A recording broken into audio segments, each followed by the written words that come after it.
আসসালামু আলাইকুম প্রিয় দর্শক। আমি মনে করি যে এটা মোটামুটি একটা খুশির সংবাদই যে আপনারা জানেন যে গাজা ইসরায়েল বহুদিন যাবৎ যুদ্ধ চলতেছে। একতরফা ভাবে গাজাই মার খাচ্ছে, লোকজনও নিহত হচ্ছে। তবে একটা খবরই হয়েছে যে সর্বশেষ যুদ্ধবিরতিতে হামাস আর কি রাজি সম্মত দিয়েছে। এই সমস্ত ব্যাপার নিয়ে সংবাদ। সর্বশেষ যুদ্ধবিরতি প্রস্তাবে সম্মত হামাস, খুবই ভালো সংবাদ প্রিয় দর্শক। অবরুদ্ধ গাজা উপত্যকায় দীর্ঘস্থায়ী যুদ্ধবিরতি এবং ইসরায়েলি বন্দীদের মুক্তির জন্য একটি নতুন চুক্তিতে হামাস তাদের সম্মতি জানিয়েছে বলে জানা গেছে। ফিলিস্তিন স্বাধীনতাকামী গোষ্ঠীটির একটি ঘনিষ্ঠ সূত্র বিবিসি নিউজকে এই তথ্য নিশ্চিত করেছে। মিশর ও কাতারের মধ্যস্থতাকারীদের প্রস্তাবিত এই চুক্তিটি মূলত একটি দুই পর্যায়ের পরিকল্পনা। এটি যুক্তরাষ্ট্রের বিশেষ দূত স্টিভ উইটকফের প্রস্তাবিত কাঠামোর উপর ভিত্তি করে তৈরি।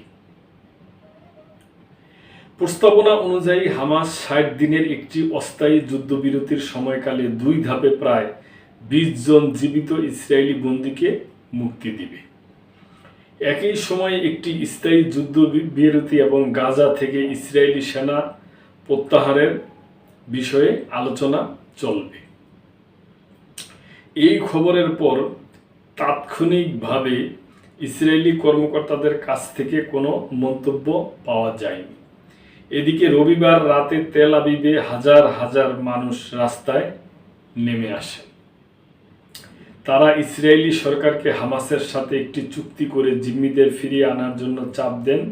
যদিও ইসরায়েলি প্রধানমন্ত্রী বেনিয়ামিন নেতানিয়াহু বিক্ষোভকারীদের বিরুদ্ধে হামাসের পক্ষে অবস্থান কঠোর করার অভিযোগ এনেছেন। তো প্রিয় দর্শক, আমি মনে করি যেহেতু হামাস সম্মত হয়েছে, তো ইসরায়েলি সরকার যে বেনিয়ামিন নেতানিয়াহু আছে প্রধানমন্ত্রী, ওনার উচিত যে এতে সম্মত হইয়া ওনাদেরও যে জিম্মি ওখানে আটকানো আছে এবং যদি কোনো ইসরায়েলেরও থাকে, তাও মানে ফিলিস্তিনিদেরও কোনো থাকে, এদেরকেও মুক্তি দিয়া একটা সমতার মধ্যে আইসা পড়া উচিত। আমি মনে করি হামাসেরও এখানে যদি কোনো রাজনীতি করতে চায়, রাজনীতি করা উচিত না। উভয় এতগুলা জনগণ নিহত হয়েছে এবং এখনো চলতেছে, যেন এরকম একটা ভাব হয় যে স্থায়ীভাবে আস্তে আস্তে যায়, যেন একটা যুদ্ধ বিরতি হয়ে যায়। আমরা আশা করব যে ইসরায়েলেতে সম্মতি দিবে এবং যুক্তরাষ্ট্র এবং অন্যান্য মিত্রগুলা যে আছে এবং আমাদের যে মুসলিম নেতারা আছে, সবাই মিলেমিশে একটা ভালো সিদ্ধান্তে আসবে ইনশাল্লাহ, আশা করি। প্রিয় দর্শক, আপনাদের কোনো কিছু বলার থাকলে অবশ্যই কমেন্ট করবেন এবং লাইক শেয়ার করে সাবস্ক্রাইব করে চ্যানেলটিকে সামনের দিকে এগিয়ে নিয়ে যাবেন। আল্লাহ হাফেজ।